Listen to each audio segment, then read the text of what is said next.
Good tidings, adventurers. I'm Justin the Wizard. I'm a national board certified health and wellness coach. And this is a, the, our, someone's, somehow, fairly magical podcast. All the descriptors work. We don't care what pronoun you put before it. I don't care what pronouns you use for me. Let's get started with some mindfulness. What I'm going to be doing is mindfulness, and this is often a very personal experience for people. If you choose to disengage from the mindfulness portion of the podcast and want to skip forward a little bit, look for the pause button icon. And anyway, here we go.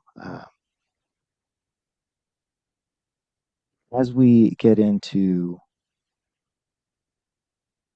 our second season, fourth episode, I've been inspired by a certain topic.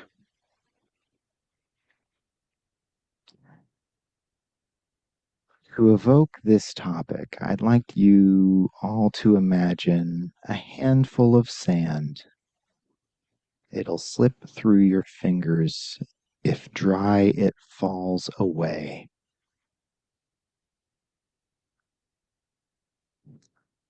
When wet, sand holds shape. You can build a castle.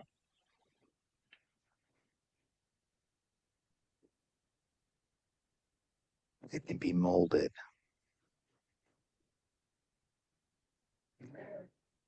Give sand a little bit more of a container. Something as humble as a sack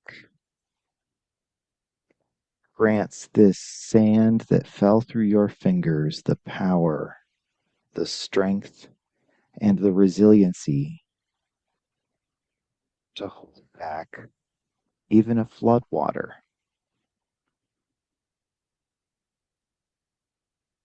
And so may you all find yourself the satchel that grants you the resiliency of the humble sandbag.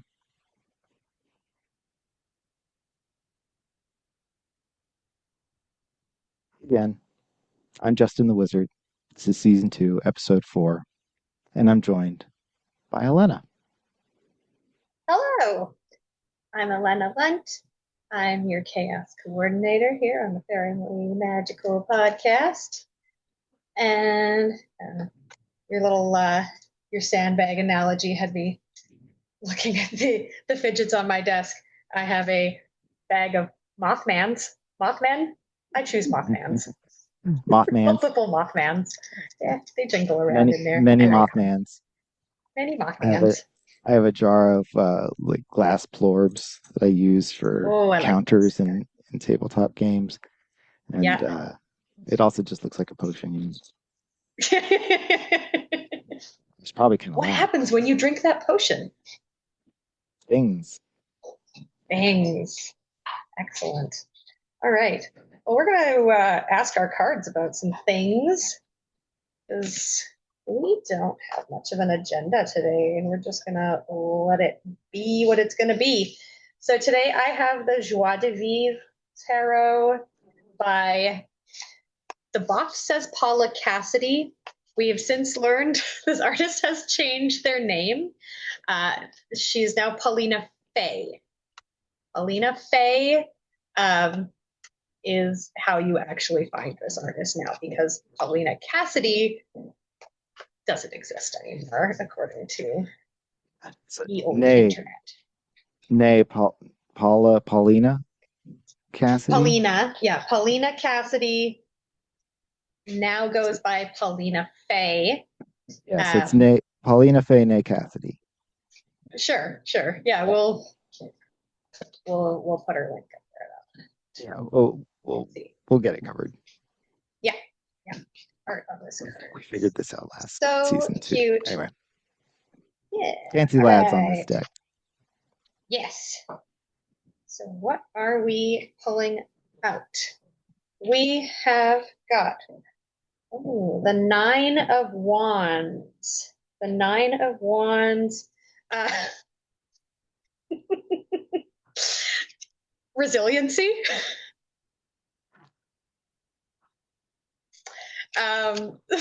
Sometimes defense, but sort of being tough and getting through things.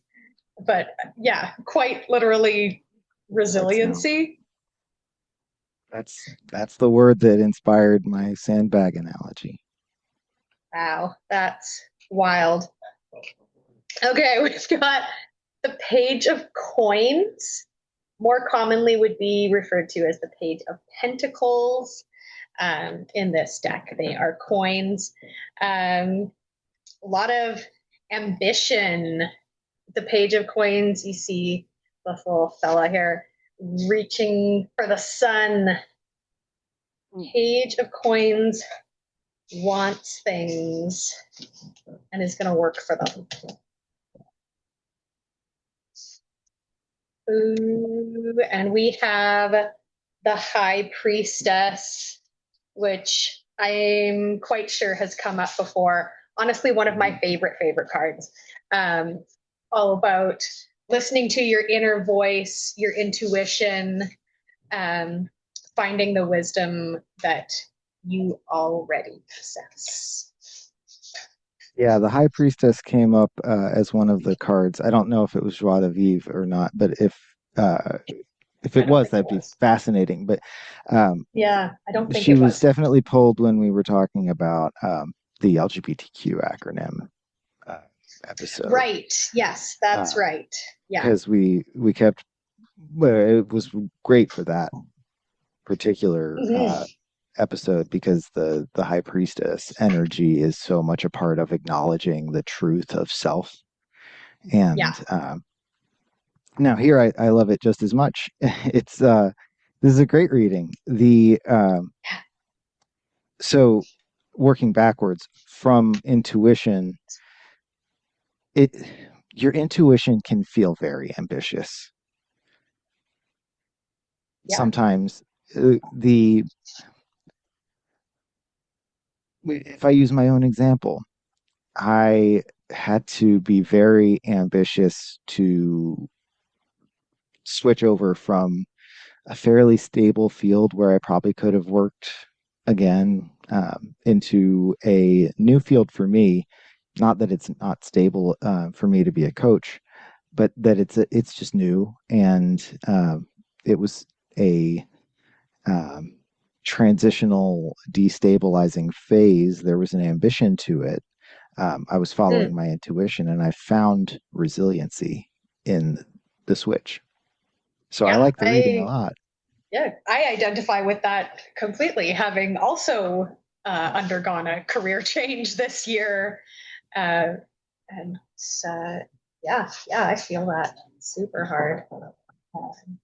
For those who maybe don't know, I spent 20 years as an early childhood educator. Um, but after 10 years of running my own home daycare, burned out spectacularly and needed a change. And I've now transitioned into marketing. But yeah, took a lot of ambition and resiliency to get there in today's job market that took a year and a half to find a job. But yeah, follow that intuition. The ambition will get you places. Wow. Crazy. The theme, resiliency, just keeps showing up. Um, I'm not sure we even got through the first episode without the use of the word, although it hadn't like emerged as like a major theme yet. Because we were talking about boundaries with Coach Lee in the first episode this Yeah, season. So it feels like we would have talked about resiliency, or at least kind of been talking about the topic of resiliency. Uh, yeah, it definitely would have been touched on. yeah, and so the if I go back to okay, the when things feel like a flood and it feels like your life is sand and you can't contain even yourself. You're being swept away in the flood. Like parts of you are leaving. You need a container. Yeah. You need something to put yourself into. Yeah. And last week with another coach guest, Coach Jeff, we talked about a little bit about the container, creating space.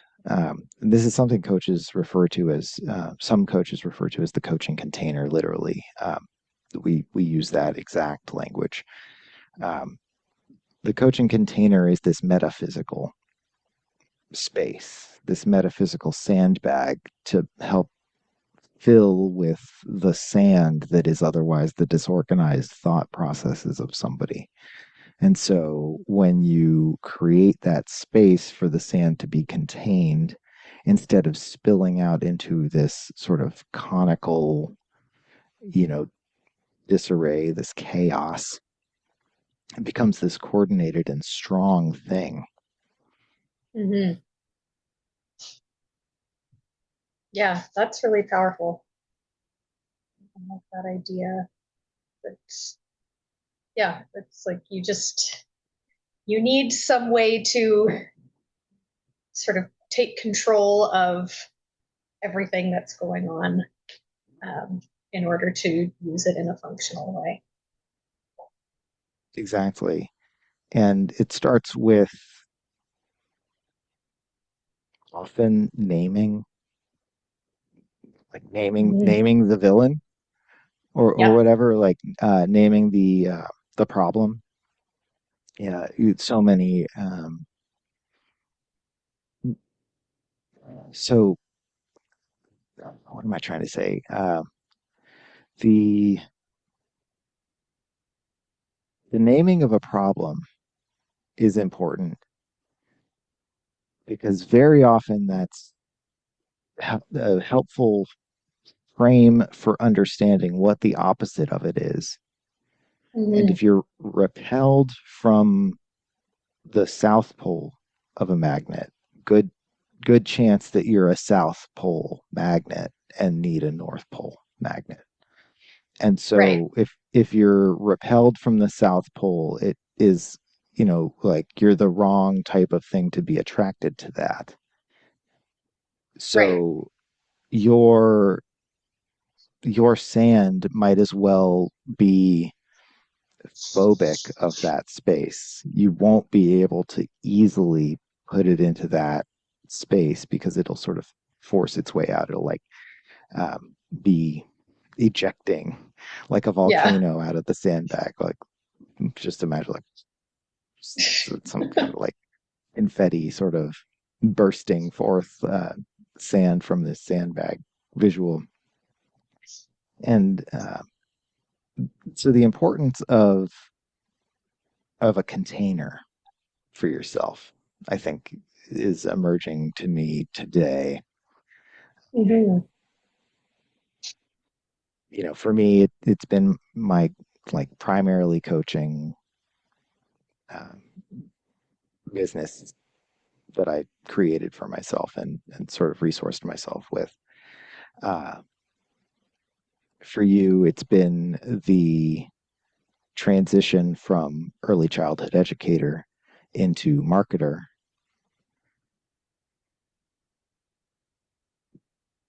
Tell me more about that.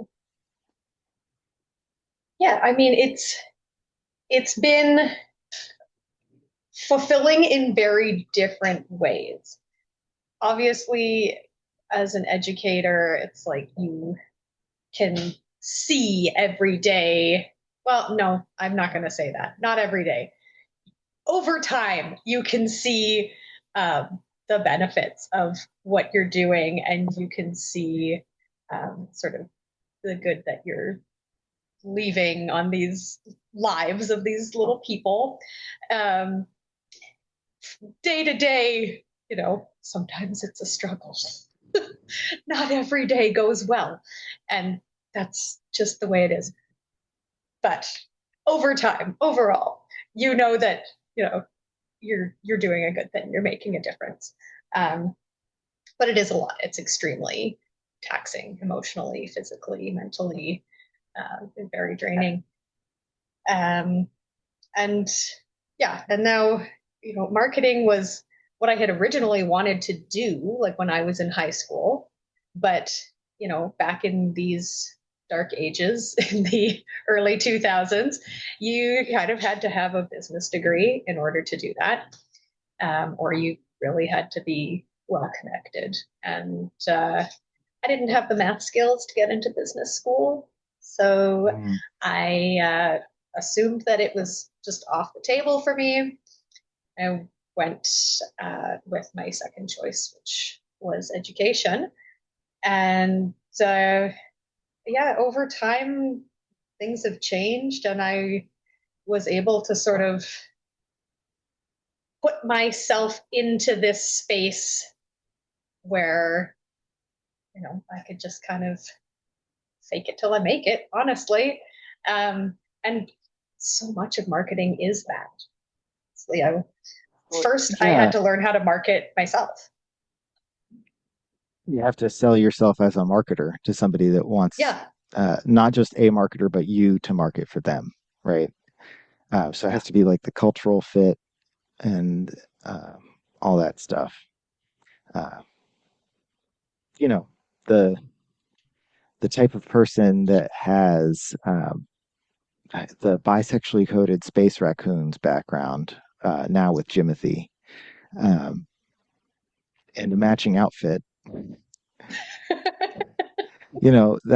That's a certain kind of brand of marketer, right. and it's a certain unapologetic energy that unapologetic brands will love. Yeah, And yeah, the more, you know, the like I don't know, cotillianized. Do you know what cotillion is? yeah, yeah. Like the more like cotillianized version of like what marketing is that in like early 2000s you need a degree in business school Mm-hmm. and MBA and all that stuff. We've really seen a market that's shifting away from those firm credentials in certain spaces and towards more of a uh, like act like pudding, like show your pudding, show the proof in the pudding type Yeah. energy. That came out so weird. I'm sorry for that. Um, I'm a pudding marketer. Yay! yeah, who wants some pudding? Uh, anyway, Love pudding. uh, my brain is fun sometimes. Sure is. But the yeah. Uh, anyway, it's a fun time. It's a scary time at the same time, right? Uh, Mm-hmm.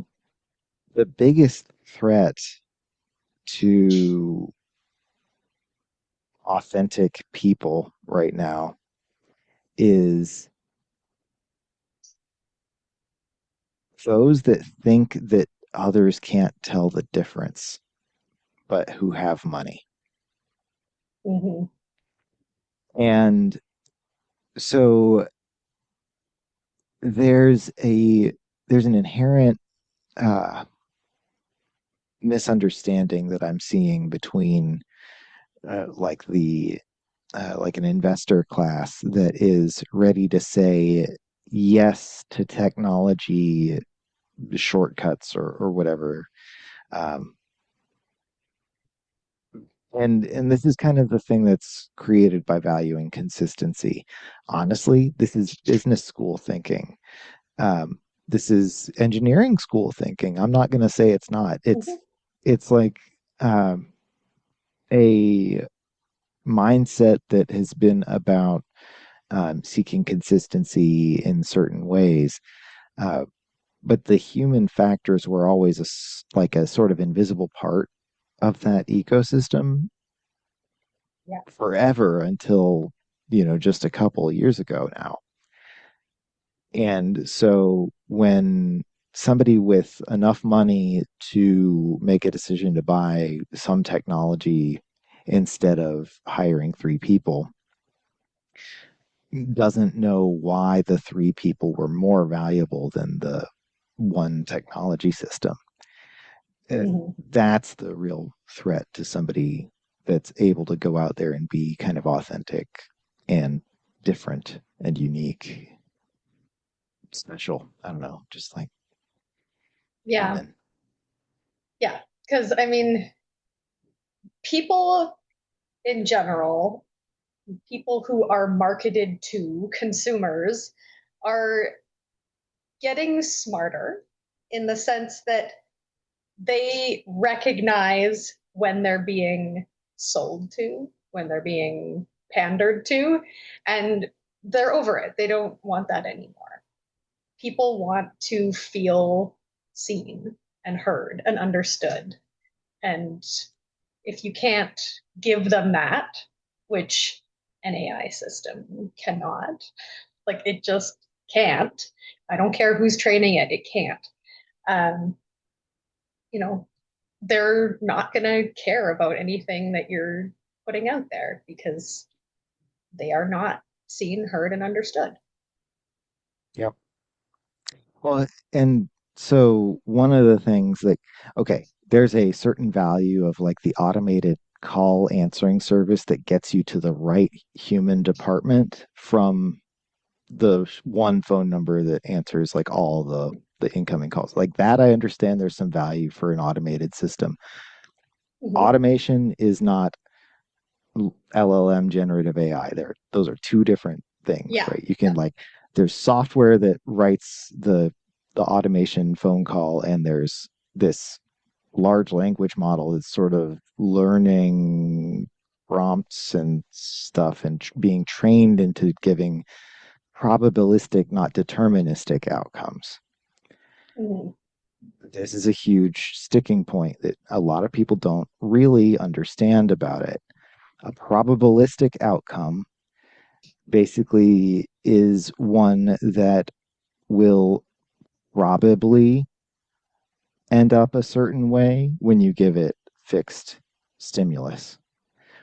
A deterministic system responds exactly the same way every time you give it the same stimulus Yeah. and will only change when something about the stimulus system changes.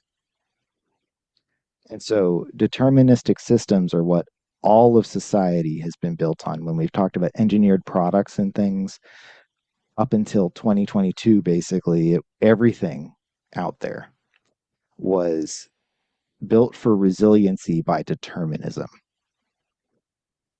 And so when we talk about AI, the term gets used for a lot of different technologies, but when it's most accurately used is when it's referring to these probabilistic, not deterministic systems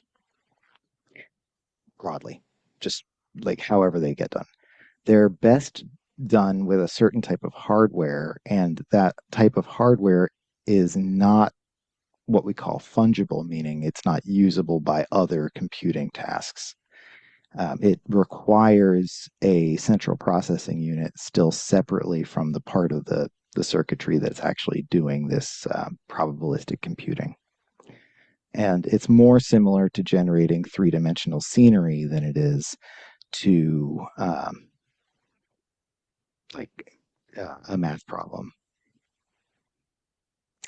Except that if you were generating three-dimensional scenery in a deterministic way, it'll always have the same outcome when you give it a stimulus. So, Yeah. like you play a video game, even when we talk about AI and video games, that now should really be more like a different language entirely, because that's the first understanding that a lot of gamers had of the concept of AI, Mm-hmm. which was the software that programmed the deterministic outcome of computerized opponents in video games of any kind.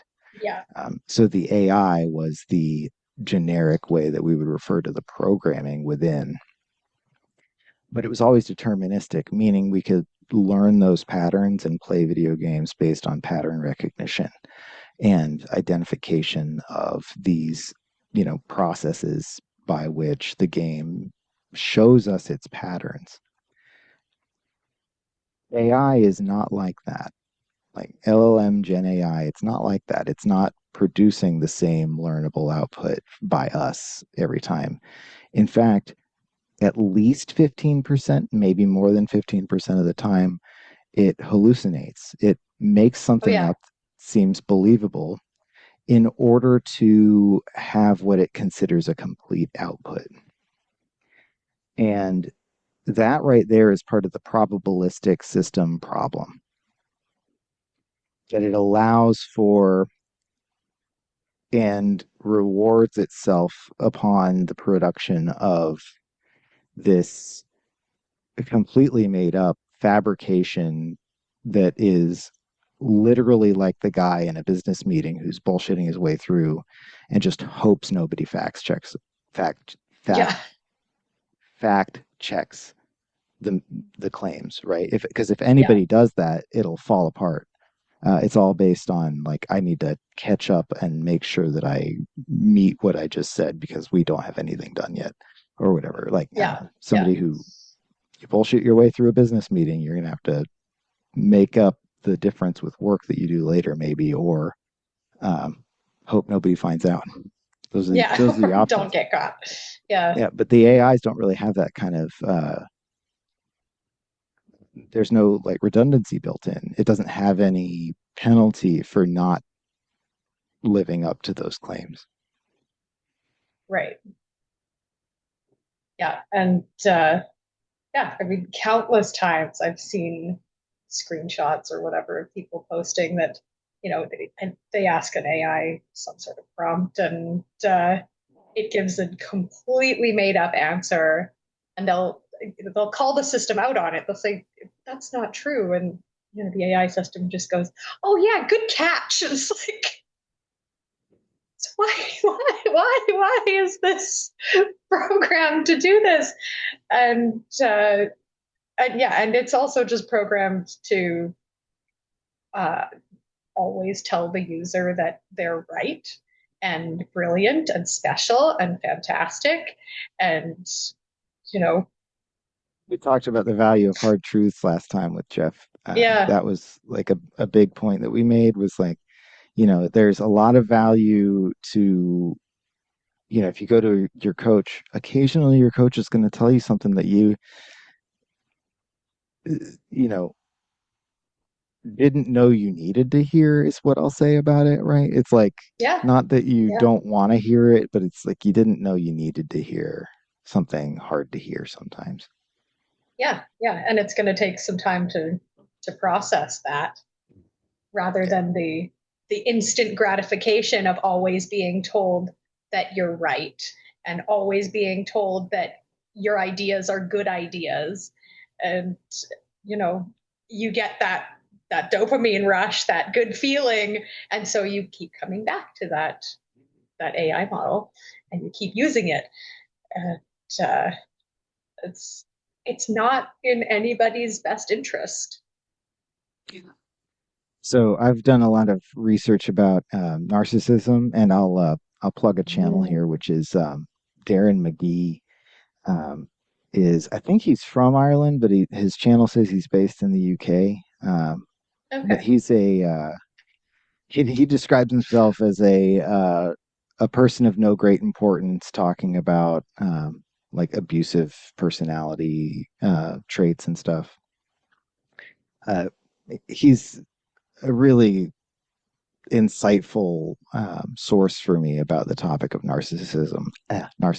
And when I look at AI, I see a huge problem for this type of personality, which is that they get a, a what we call narcissistic supply from any type of interaction that provides a confirmation of the narcissist's value, right? So Hmm. we call this narcissistic supply, this like supply to a narcissist of these feelings of validation. And with AI, we've got something that is inherently going to lend itself towards that provision of narcissistic supply to people who can't get better while it's being provided. They do Right. need to get like some recognition of their tendency. Otherwise, they will potentially be causing harm to others. That's the main thing about people with narcissistic personality disorder, for example, um, is that if they aren't aware of it, they are kind of a harmful presence to others. Um, Yeah. so it's one of those things that is it's difficult to talk about because you don't want to. You never go like it's not easy to just say like, "Hey, you're a narcissist" to somebody. They're gonna reject that. Um, Right. Yeah. so it's one of those things where it requires kind of like a better understanding. If you're one of the people who has been finding yourself on the wrong side of narcissists more than once, I identify as a person who's found myself on the wrong side of a narcissist more than once. Um, then you're going to have these patterns that you see when you compare those situations to each other. And, whether it could be a romantic partner, it could be a parent, it could be a sibling, or any other many things. There are many Mhm. ways that narcissism presents and affects people. Um, the real important thing is to not create more victims. And sometimes that means protecting yourself with like things like boundaries. Um, Yeah. you know, basically saying, to yourself, I think that person has a problem, but at least I'm not going to make it my problem because that would make me another victim. And so there's a certain wisdom to this self protective energy that I just wanted to acknowledge and recognize as a strength, not as a weakness in people that find they have to draw stronger boundaries than, well, certainly than others tend to like to accept. Yeah. High priestess. That's the high She'll priestess, tell right? you. Yeah, she'll tell you. Yeah. Yeah. She's going to tell you Yeah. when She those tends to boundaries need to happen. she tends to live in my chest and my gut. And Yeah. she starts kicking from the She inside. does. I listen. Yeah. Yeah. Yeah. I mean, Hmm. well, that's where she hangs out is she's in your gut and she'll make herself known when she needs to be listened to. Um, yeah. Don't ignore her, pals. Do not ignore your high priestess. Never. No, she knows her shit. And it's not in front of my tomes.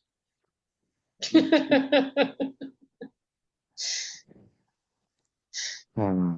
Anyway, I don't know. We don't really need to make this a long episode. We had a long episode last time. Any other points you want to make before we can kind of wrap this one up? Feel like I had something, but my brain is a sieve and the thought is now gone.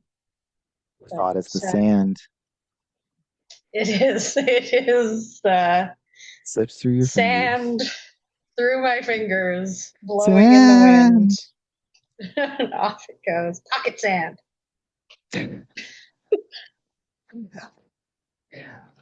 For those unaware, pocket sand is referring to throwing sand in people's face from your Correct. pocket. Why In did you order have to it make there? a quick getaway. Yeah. Uh, so anyway, yeah, the Nine of Wands will bring you the defense of resiliency Mm-hmm. if you have the ambition to trust your high priestess. Yeah. Follow the the page of Pentacles, Trail of Coins. There we go. Tie it together. Yeah, there we go. To the High Priestess. Yeah. Yeah, no, these three cards, they go together very nicely. They're going show hard. up, but They went hard today. yeah, Yeah. this was a very cool reading and really good advice from the cards today. Really good advice. Yeah, I listen hope to our your gut. advice is being received as well as we're receiving the reading of these cards. I hope so. I hope so. I certainly hope so. I'm Justin the Wizard, National Board Certified Health and Wellness Coach. Here for people. And I'm Elena Lunt, your chaos coordinator on the Fairly Magical podcast. And what am I today? I'm the Fae your nan warned you about. Don't give me your name.